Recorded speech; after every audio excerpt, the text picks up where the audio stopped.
Hi friends, myself Dr. Nirav Kachela. I am practicing homeopathy since 15 years. Today we discuss a case of non-healing ulcer with the approach of Hatak repertory. Let's discuss the case.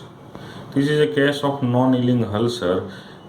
क्या हुआ, एक बार मेरे एक friend का phone आ गया, वो भी doctor ही है, लेकिन उनका कॉल आ गया कि मेरे पास एक पेशेंट आया है और वो पेशेंट को राइट लेग में, लेफ्ट नी के पास, ऑन द बटक्स रीजन उसको काफ़ी सारे अल्सर्स हो चुके हैं और वो अल्सर काफ़ी टाइम से है, तकरीबन 2 साल से सारे के सारे अल्सर वैसे के वैसे की कंडीशन में है। काफ़ी सर्जन्स को दिखाया, काफ़ी ड्रेसिंग्स किए, काफ़ी उनके अंदर डिब्राइटमेंट वगैरह सब किया गया, लेकिन किसी कारणवश उसमें हीलिंग नहीं आ रही थी। तो मेरे फ्रेंड ने मुझे कॉल किया कि ऐसा ऐसा केस है, तो अब इस केस में क्या करें। मैंने कहा ठीक है, आप मेरी पेशेंट से बात करा दो। तो उनके जो ब्रदर आए हुए थे उनने फिर उनके छोटे भाई से मेरी बात करवा दी। छोटा भाई जो है, जिनको अल्सर है, वो एक हैंडीकैप व्यक्ति था और मैंने उनसे बात की कि भाई आपको इतने सारे अल्सर्स है तो आप क्या फील कर रहे हो। तो बंदा बोला मैंने किसी को अभी तक बताया ही नहीं कि मुझे अल्सर्स है। वो तो सडनली मेरे भाई ने देखा तब पता चला घर वालों को कि मुझे अल्सर हुए हैं। तो मैंने पूछा कि आपने किसी को बताया क्यों नहीं, इतना सारा आपको तकलीफ है तो आप क्यों सहन किए जा रहे थे।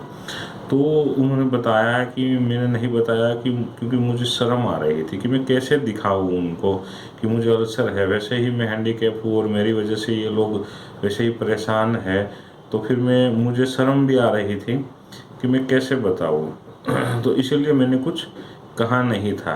फिर मैंने बहुत पूछा और कि भाई क्या तकलीफ़ है, क्या हुआ। मेंटल डिस्पोजिशंस भी काफ़ी डिटेल में लेने की कोशिश की, लेकिन कुछ नहीं मिला और ना ही अल्सर की कोई मोडालिटी मिली, ना ही कोई पैटर्न मिला। तो मैंने अल्सर की फ़ोटो मंगवा ली और अल्सर की फ़ोटो देख ली, उसमें भी कोई ऐसी पिकुलरिटी नहीं दिखी। फिर फाटक रेपर्टरी खोली मैंने। जब भी मेरे पास ऐसे शॉर्ट हिस्ट्री के केसेस रहते हैं तो मैं ज़्यादातर फाटक, बोरिक, बोनिंगुसन ये रेपर्टरी ज़्यादा यूज़ करता हूँ ऐसे केसेस में। तो मैंने फाटक रेपर्टरी खोली और उसमें मैंने डाला अल्सर, और अल्सर के रूब्रिक सारे चेक करते हुए मैंने देखा कि उसमें एक रूब्रिक आ रहा है इंडोलेंट अल्सर। और इंडोलेंट का मीनिंग क्या होता है कि जो अल्सर जिस टाइम में ठीक होना चाहिए था उस टाइम में वो ठीक नहीं हुआ, उससे काफ़ी ज़्यादा लंबा टाइम लग रहा है उसको।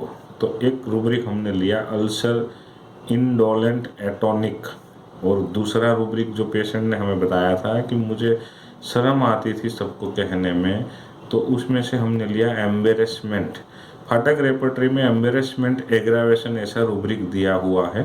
हालांकि फाटक रेपर्टरी में काफ़ी बार ऐसी चीज़ें, ऐसे सिम्टम्स दिए हैं जिसमें पीछे एग्रावेटिंग फैक्टर्स मिलते हैं, क्योंकि इस बंदे को भी एम्बरेसमेंट हो रही थी और उससे उसकी दिक्कतें बढ़ रही थी। तो एम्बरेसमेंट एग्रावेशन करके रूब्रिक हमने लिया था, क्योंकि फाटक रेपर्टरी में एम्बरेसमेंट एलिमेंट्स फ्रॉम या एम्बरेसमेंट जनरल ऐसा कोई रूब्रिक नहीं है, एक ही रूब्रिक है। तो ये रूब्रिक लिए थे और 2 मेडिसिन आ रही थी, ओपियम और सल्फर। तो हमने पेशेंट्स को ओपियम मेडिसिन दी हुई थी। कभी पेशेंट ने ना किसी को कोई कंप्लेन की थी, ना कुछ भी किया था, और ना ही उसको कोई ऐसा पेन हो रहा था।